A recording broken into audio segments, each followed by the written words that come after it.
Bueno, hoy vamos a hablar de las funciones, qué son y vamos a dar algunos ejemplos. Para explicar bien qué son las funciones me parece que lo mejor sería dar un ejemplo y empezar a construir a partir de ahí. Entonces, supongamos que nosotros estamos manejando en un auto que va a una velocidad constante de 20 km por hora y nos interesa saber qué distancia va recorriendo ese auto a medida que pasa el tiempo, ¿no? O sea, tenemos un reloj, vamos midiendo el tiempo que va pasando y nos interesa saber cuántos metros recorrí desde que partí. Entonces, hagamos en una tabla, por ejemplo, el tiempo que pasó en horas y la distancia en kilómetros. Entonces, arranquemos con números fáciles. Sabemos que si el tiempo que pasó es 1 hora y yo estoy yendo a 20 km por hora, ¿cuánta distancia habré recorrido? Y bueno, 20 kilómetros. Si el tiempo que pasó son 2 horas, ¿cuánto recorrí? 40 kilómetros. Y si pasaron 4 horas, habré recorrido 4 por 20 kilómetros por hora, son 80 kilómetros que recorrí en el auto. Bueno, esto que acabamos de hacer así con los dedos, pensando solo un poquito, es una función. Entonces, a partir de esto, podemos decir que una función está compuesta por un conjunto de partida, que en este caso es el tiempo, un conjunto de llegada, que es la distancia recorrida en este ejemplo, y una regla que a cada elemento del conjunto de partida le asigna un elemento en el conjunto de llegada. ¿Esa regla cuál es? En este ejemplo, que al tiempo lo multiplico por la velocidad, que son en este caso 20 km por hora. Entonces, si yo al elemento del conjunto de partida, que es 1, lo multiplico por 20, me da 20. Si al elemento que es 2, lo multiplico por 20, me da 40. Y así sucesivamente. Entonces, a partir de ahora vamos a escribir las funciones así, con esta f de función, que se la aplico a los elementos tiempo del conjunto de partida. Me van a asignar en el conjunto de llegada 20 por t. Esta es mi función. La función agarra el tiempo, lo multiplica por 20 y me devuelve una distancia recorrida. Esto es una función. Ahora, para que las funciones sean consideradas funciones, tienen que cumplir sí o sí con dos características. Una de ellas es que a todos los elementos del conjunto de partida tiene que haber asociado un elemento del conjunto de llegada. Es decir,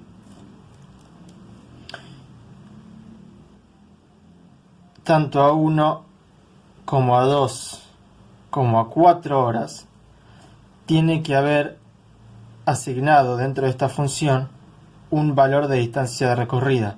Dicho en otras palabras, volviendo al ejemplo, sí o sí el auto tiene que estar en algún lugar para cada uno de los tiempos. No puede ser que para el tiempo 2 no existe una distancia recorrida, no. Tiene que haber una distancia recorrida para el tiempo 2 y así para todos los tiempos. Esa es una característica que tiene que tener una función sí o sí. Todos los elementos del conjunto de partida tienen que tener asociados un elemento en el conjunto de llegada. Segunda característica que tienen que tener las funciones, que no puede pasar nunca que a un solo elemento del conjunto de partida le correspondan dos elementos del conjunto de llegada. En el ejemplo, jamás podría pasar que al haber transcurrido 1 hora el auto esté tanto a 20 kilómetros como a 40 kilómetros. ¿Se entiende? Eso no puede pasar nunca. Entonces, si se cumplen esas dos cosas, tenemos un conjunto de partida, tenemos un conjunto de llegada, tenemos una regla que a cada elemento del conjunto de partida le asigna un elemento del conjunto de llegada, tenemos una función. ¿Sí? Eso es una función. Ahora hablemos un poco de lo que es el dominio de una función. Nosotros dijimos que las funciones toman elementos del conjunto de partida. Bueno, esos elementos del conjunto de partida que formen parte de la función los vamos a llamar dominio. O sea, supongamos que en este caso yo elijo que el tiempo lo voy a tomar hasta las 4 horas. Podría seguir tomándolo más horas, pero supongamos que yo elijo que el tiempo lo voy a tomar hasta las 4 horas. Entonces el dominio de mi función, ¿cuál es? Desde 1, o mejor dicho, desde 0, desde las 0 horas hasta las 4 horas. El dominio de mi función va a ir desde 0 hasta 4, inclusive. Cuando ponemos corchetes quiere decir que es inclusive, o sea, incluyendo el último número, y si ponemos un paréntesis quiere decir que el número está excluido. Pero yo bien podría haber dicho, no, mira, a mí me interesa medir hasta las 5 horas. Bueno, entonces el dominio podría ser desde 0 hasta 5.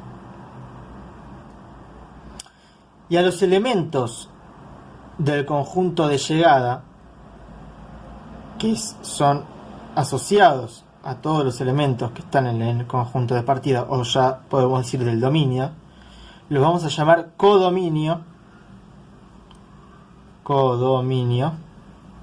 o imagen. La imagen o el codominio de una función van a ser todos los elementos del conjunto de partida que son resultado de aplicar la función a los elementos del dominio. Ahora, el dominio, como recién explicamos, puede ser a gusto del usuario, por decirlo de alguna manera, como hicimos recién. Yo quiero que mi función vaya de 0 a 4, entonces el dominio es de 0 a 4. Lo que pasa después no me interesa, porque no lo sé. No sé si el auto siguió yendo a 20 km por hora, no me interesa. Mi función va a ir de 0 a 4, es decir, esta expresión va a ser válida solo de 0 a 4. Pero también puede pasar que el dominio no lo pueda elegirlo libremente.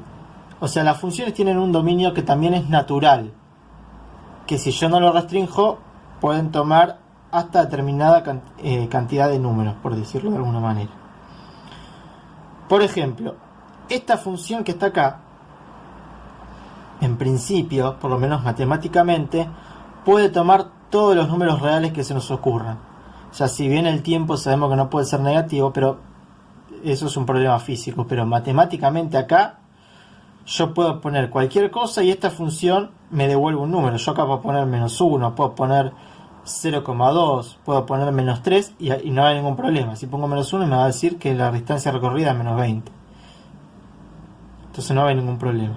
Pero hay funciones que tienen naturalmente el dominio restringido. Yo no puedo elegir los números que quiera para poner en esa función. Por ejemplo, supongamos esta función. La raíz cuadrada de x. ¿Qué es la raíz cuadrada de un número? La raíz cuadrada de un número es tal que si yo elevo el resultado, o sea, supongamos que esto da, no sé, ya no lo sé. Si yo a c lo elevo al cuadrado, me tiene que dar x. Esa es la definición de la raíz cuadrada de un número, que el resultado elevado al cuadrado me da ese mismo número. Ahora, ¿qué pasa? La raíz cuadrada, si prestan atención, no puede evaluar números negativos, porque no existe. Yo acá no puedo poner -1. ¿Por qué? ¿Qué número elevado al cuadrado, si yo acá agarro y lo elevo al cuadrado?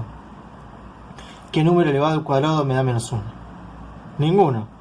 ¿Por qué? Porque todos los números negativos, cuando yo lo multiplico por otro número negativo, me va a dar un número positivo. Entonces no existe ningún número que multiplicado por sí mismo, o elevado al cuadrado me dé un número negativo. Entonces la raíz cuadrada no puede aplicarse sobre números negativos. Entonces ahí ya tenemos restringida, por ejemplo, el dominio natural. Digo natural porque yo podría restringirlo más y decir, mira, a mí me interesa que esta función vaya hasta 5. Pero naturalmente este dominio va a ir desde 0 hasta infinito. O sea, no hay ninguna restricción. Yo puedo poner cualquier número, por más grande que sea, pero positivo, y esta función no va a tener ningún problema. Otro ejemplo puede ser la función 1 sobre x. ¿Qué problema tiene esta función? Que el 0 no lo puedo evaluar, porque dividir por 0 no se puede. Entonces, ¿cómo sería el dominio de esta función? Va de menos infinito